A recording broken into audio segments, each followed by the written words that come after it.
This is the Biz News Podcast, one-on-one conversations with experts in business and personal development. The sunbaked streets of Bakersfield, bodies in the nearby desert, a larger-than-life attorney pulling invisible strings that shape life in the growing town. These are some of the locations, characters, and events that Sarah Burns has woven into her first novel, one that might do for California's Central Valley what the late Raymond Chandler did for Los Angeles with his novels of the 1940s and 50s. This is not the first book for Ms. Burns, but it's sharply different from her nonfiction works, written as a real-life college professor and researcher in the field of gender and race relations. She joins us for this Bizgnus Interview Podcast to talk about her new book, writing, and a slightly disguised Bakersfield. Sarah, you're writing a novel about Bakersfield, of all things, or at least set there. Tell us why. Well, the thought occurred to me after being what I called held hostage here for decades. I was brought to Bakersfield against my will. I was married to a man from Bakersfield. That's the reason I ended up here. I married far too young, but that's another story. But he was a college graduate in engineering and had a job with Guy F. Atkinson in San Francisco. So we moved to San Francisco. Eventually we moved to British Columbia. And then his father was killed on one of his own projects. So we came back to Bakersfield so he could run the family company. And then I settled in here and had my children and raised them here and looked for every opportunity once I was divorced from this man to escape, as I say. But there were extenuating circumstances, such as I was employed. I was teaching here and I met a new man, and then I'm teaching down there and thinking I might move down there. But everything just kind of conspired to keep me in Bakersfield, and I decided it was for a purpose. I'd made a good life. I might not have chosen this town, but I got to know its peoples, a divergent, very, very diverse group of people in various neighborhoods, and enjoyed their company on the tennis courts and in the country clubs and in organizations that I joined. And I learned such inside stories. And it truly is. Anyone who's lived here any length of time knows that it has borders and gossip and stories that go back to 1850 and families that go back to 1850. And the stories are Wild West stories, and the affairs are wild, and many of them extramarital. And what capped it all off was meeting the investigator who hid a lot of the crimes or uncovered the crimes in order to prosecute, but he was the leading criminal investigator in this town. And my current husband and I, he worked with him in the 80s and 90s. He knew this man very well. I won't give his name, but in my book, he's Lyndon Weathers, which is very close to his real name, and he becomes Lenny. But the stories about Lenny are authentic. They're very authentic, and they are dramatic and erotic and everything that is titillating about a novel. So I knew I had to make him the central theme of my book. I just decided, as an historian, I do a lot of research and writing. I've been published in scholarly journals and I've written other historic fiction. I decided this town has a wealth of dramatic stories, and maybe that's why I'm still here. So I decided I had to fictionalize the name of the town, the founders of the town, and then tell the real stories through fictional names. Well, Bakersfield, as many of our readers, listeners, and viewers will know, Bakersfield is certainly unique in so many ways, but especially all of its characters. In addition to the prosecutor, what other characters did you find, Sarah, that you based your book upon? Well, other attorneys, the criminal attorney that he worked for, and he was well known around town. Probably if I said the name of the firm, you would recognize it. If you've spent any time here, they were advertising all the time. They were the leading firm, string of names. In my book, he is Norris Stein. And it was well known in Bakersfield that if you wanted to commit a crime and get away with it, go see Norris Stein. That's his fictional name. You'll need about $10,000 and he'll get you off. And so that's, there were a lot of delicious stories along that line. It was just fun to follow those. And then to weave in the people that I've known, I've played on the tennis courts with, I've watched have affairs, and some of them pretty juicy, some of them pretty public, some of them like not so. So I gave them different names. Sometimes I put the characters in a different decade to protect them even more than just by changing their name. But it was very easy to pick up all of the other social and political stories around the criminal activity, and then Lenny's affairs. He loved to visit the bordellos, and Bakersfield's famous for its bordellos in the early history. Into the 50s, 60s, very well known, probably some still in existence today. So is there a central theme to this book that you can reveal to our audience? Well, the central theme is kind of like how the West was won, and the fact that it was on vigilante justice and that it's never really gone away. Vigilante justice in the West is still around. I've heard far too many stories of people that have disappeared, and certain areas where the law enforcement people know they disappear. One attorney, one friend of mine had to go into witness protection. She was down in the LA and Pasadena area for many years in witness protection because she was taken hostage by a rancher. And so though all of those stories lead to one thing: you really can get away with murder here. And the man that took her hostage, he's well known. Steve and I met with a district attorney about my friend. You know, I wanted her records so somebody could tell her story in depth, and he handed them over to us, and he told us, yeah, this man is so dangerous. I have a route that I jog every day, he said.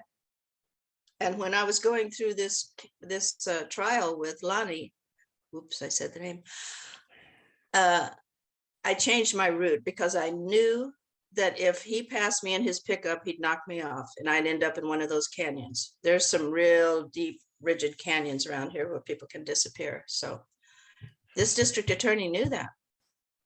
Now, you are a well-known researcher in the fields of gender and race relations. Did any of that get woven into your story? Certainly did, yes. The history of Cooksville, like the history of Bakersfield, mirrors what's going on in the United States. You know, California was founded in 1850. This town was founded in 1850. The Constitution really was written by white men for the benefit of white men. And this town was settled by a menagerie of ethnicities and nationalities, including a strong Chinese population, a strong Mestizo and Indian population, as well as Colonel Baker founded this. In my book, it was Captain Cook. He fought in the Mexican War, and he came to the gold fields and made his money, and then he settled here.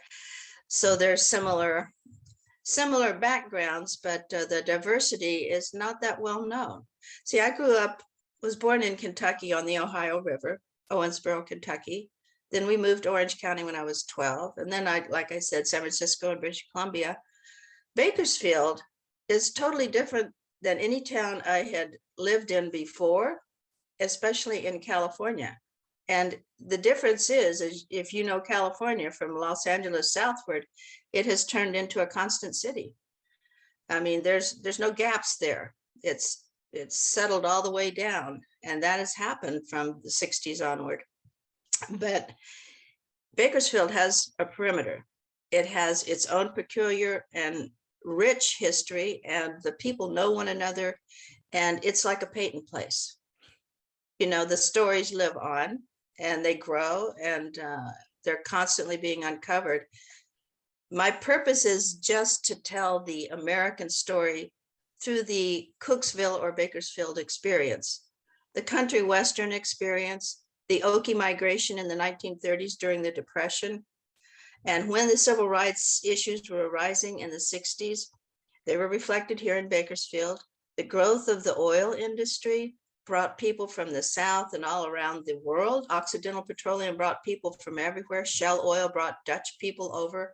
So this became a community, a very, very international community, but always here, always present were the stories of the Italian farmers who settled together, and the names, they came over together, and they are key names here in Bakersfield.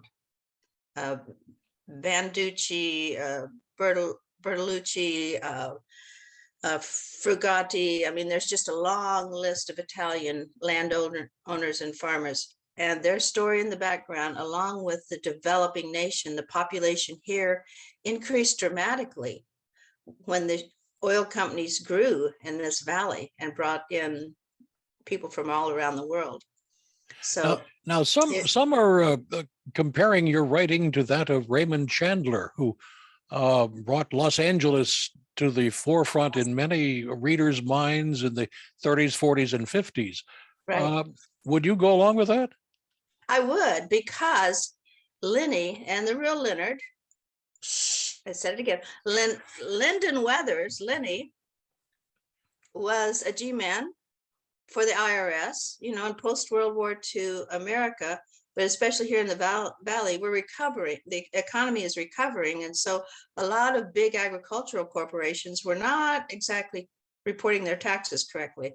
So the IRS showed up for audits, and he was there with his gun in his holster to make sure that everything went smoothly.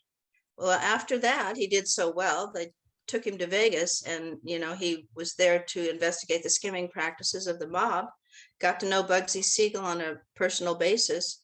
He had to blend in and be part of the story there. So the idea of the film noir really comes through in Lenny's associations with the people, the founders of this town, with the mob in Vegas, and then coming back to this town. So it is like a film noir, and he was definitely a very erotic man who early on decided he did not want to marry and did not want to have children. So, but he was active. How long did it take you from your idea, I need to write this book, until you published it? It took many years because of my teaching responsibilities. Well, the core of it occurred to me back in 2012 after the real Lenny had passed away. And in my book, Lenny passes away in 2011. So I began working on it, and I'd have to put it aside, and I'd come back and I'd dust it off and fix it up and work on it again. But the real depth of it and most of the content came once COVID hit. At that point, I didn't have to drive to any campus. I was teaching 100% online for both schools. That's a lot of hours of saved time. So from March of 2020 until the summer of 2021, I really hammered away at it. I was just living it. It was fun. You know, when you're restricted by COVID and you don't get out much, you pick up your food and bring it home or have things delivered. Well, it could be exciting then. My husband had retired from the law. He had been a criminal law attorney, a family law attorney, and an administrative law judge with the prison system. So I could just turn around and say, hey, Steve, I think I'm right on this law or this legality, and I've been looking it up, and he'd say yes, and he'd, you know, give me my feedback. So the two of us stuck at home. I had someone to, you know, consult with, an attorney to consult with as I wrote it. So Did you leave any characters alive at the end to make it into another book? Yes, definitely. And I've already started it.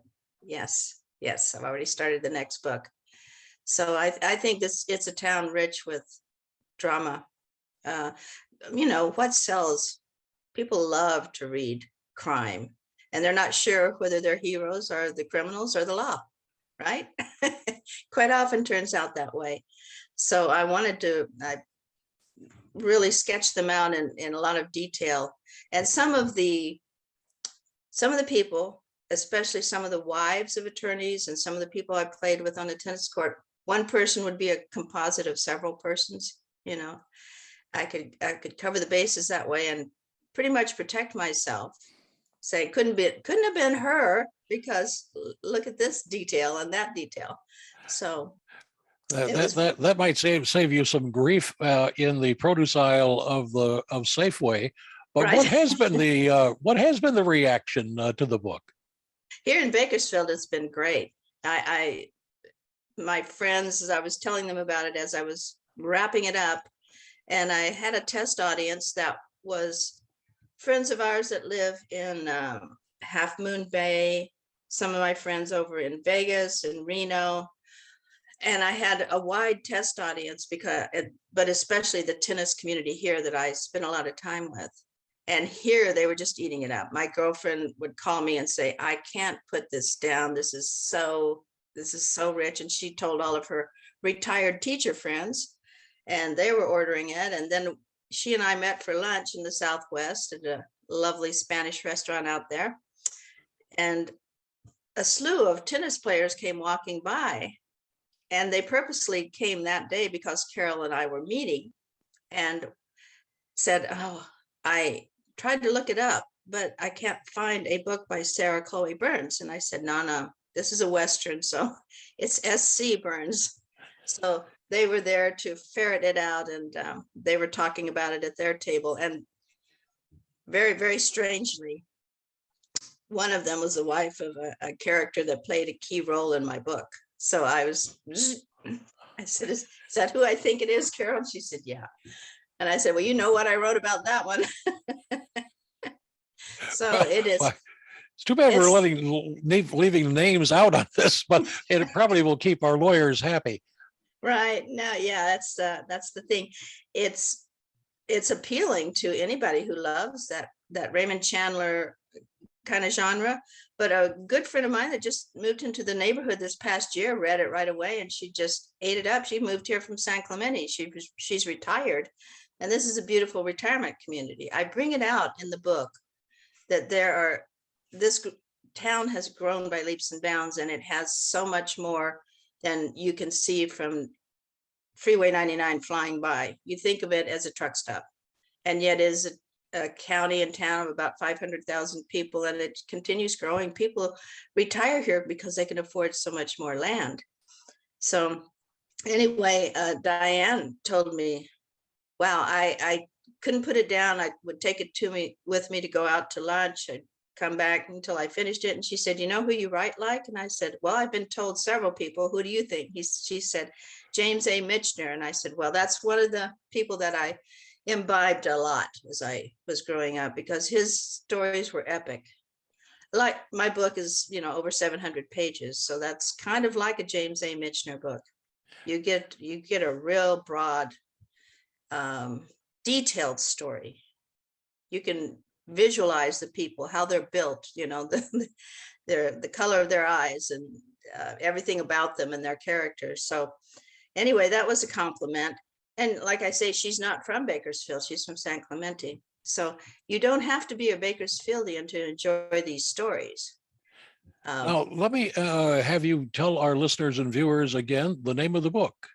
The name of the book is Cooksville, USA. Now, the reason I called it Cooksville, USA rather than California is that this state was just becoming a state that very year that it was founded.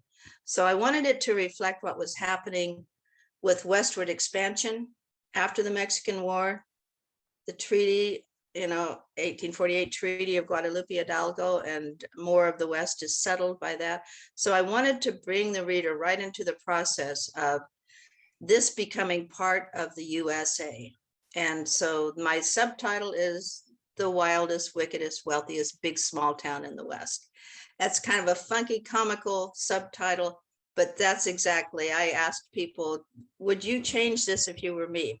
So my test readers and my friends around here said, no. That describes Bakersfield. Where can our listeners and viewers get the book? You can get it at most big book sellers like Barnes and Noble, but the easiest, quickest way, of course, is Amazon. It's published by Outskirts Press. You could go there, but Amazon is the best way to get it. And do you have a website that they can click on to get more information? Yes, absolutely. pertaining to this book, I own CooksvilleUSA.com, and it's spelled COOKESVILLE USA.com, Cooksville, USA. All my work will be on that same website, and it's also SC Burns work, scburns.work. It's always hard to remember websites if you own the things. What would you like to add, Sarah, that we haven't had a chance to talk about? Well, there are some beautiful love stories within this book. There's Lenny himself, I like to say, is kind of like a Ray Donovan, but much more chic. Ray Donovan, if you watch the series, boy, he can walk away from a takedown just a total mess, whereas Lenny would never ever be a mess. He is ironed and starched, and he's dressed like Beau Brummel. He's just, always at his memorial service, which was very much like the memorial service I take you through at the end of the book. The women would stand up there and say he had Hollywood good looks. And everything they said about him, I thought, boy, this is like Frank Sinatra. I did it my way. The record shows I took the blows and did it my way. Well, that's Lenny. And so it really concludes with that. It kind of gives you chills to understand the life that he's lived and the loves that he's had. So at that point, most people who read my book, and I had an evening in Cooksville here. We put it in the Bakersfield, California, and people called me, showed up. I had the taste of Cooksville. So I ordered foods that represented the restaurants in my book, and I did a reading. So I met people that I hadn't met, and I had neighbors over and longtime friends over. It was really fun. It was really a fun evening, but it was just proof of the authentic flavor of Bakersfield. One woman called me and talked to me a half an hour about her Italian parents that had migrated here with several other well-known Italian families. Lamucci's and the Banducci's and the Bertolucci's, and all of them came at the same time, settled, opened businesses, owned farms, and so forth. I can just tell you, it brings you the flavor of this town in a way that most people couldn't conceptualize. I think that's what I really wanted to unveil. Okay, I've been stuck here a long time. It wouldn't have been my choice, but let me tell you what you learn by living here, and let me show it to you.